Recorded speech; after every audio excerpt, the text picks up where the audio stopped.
દાહોદ જિલ્લા પંચાયતમાં ભાજપના હોદ્દેદારોની વરણી કરવામાં આવી છે। જિલ્લા પંચાયતના સભાખંડમાં ભાજપના હોદ્દેદારોની વરણી કરવામાં આવી છે, જેમાં કાર્યકરો અને આગેવાનોમાં ભારે ઉત્સાહનો માહોલ જોવા મળ્યો હતો। દાહોદ જિલ્લા પંચાયતની કુલ 50 બેઠકોમાંથી ભાજપે 37 બેઠકો ઉપર ભવ્ય જીત મેળવી સત્તા મજબૂત કરવામાં જીત હાંસલ કરી છે।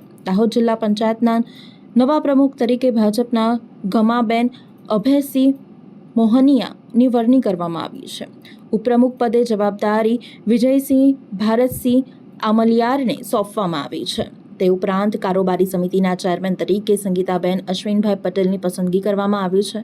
જિલ્લા પંચાયતમાં શાસક પક્ષના નેતા તરીકે ભૂપેન્દ્રભાઈ કાળુભાઈ સંગાડાની વરણી કરવામાં આવી છે, જ્યારે મુખ્ય દંડક તરીકે મનીષાબેન ભુરિયાની સર્વોમતે નિયુક્તિ કરવામાં આવી છે। ભાજપને મળેલા 37 બેઠકોના મજબૂત સંખ્યાબળને કારણે સમગ્ર જિલ્લા ભાજપ છાવણી અને કાર્યકરોમાં આનંદ અને ઉજવણીનો માહોલ જોવા મળ્યો છે।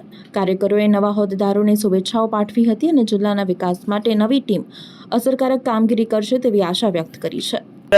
ભારતીય જનતા પાર્ટી ખૂબ જંગી લીડથી જીતી છે, ત્યારે જિલ્લા પંચાયત આજે ભારતીય જનતા પાર્ટીના પ્રમુખ તરીકે આજે નિમણૂક થયા છે। ત્યારે હું એમને દાહોદ જિલ્લા ભારતીય જનતા પાર્ટી વતીથી અને પ્રદેશ વતીથી અને ગુજરાતના મુખ્યમંત્રી ભૂપેન્દ્ર પટેલ સાહેબ, આપણા દેશના વડાપ્રધાન મોદી સાહેબ અને જગદીશ વિશ્વકર્મા સાહેબનો ખૂબ ખૂબ અભિનંદન પાઠવું છું। અમારે જંગી લીડથી આજે પ્રમુખ તરીકે વરણી સુકાન સંભાળ્યું, ત્યારે બધાને હું હૃદયપૂર્વક સ્વાગત કરું છું, અભિવાદન કરું છું। જય હિન્દ, જય ભારત। આજ રોજ દાહોદ જિલ્લા પંચાયત ખાતે પ્રમુખ અને ઉપપ્રમુખની વરણી કરવામાં આવી છે।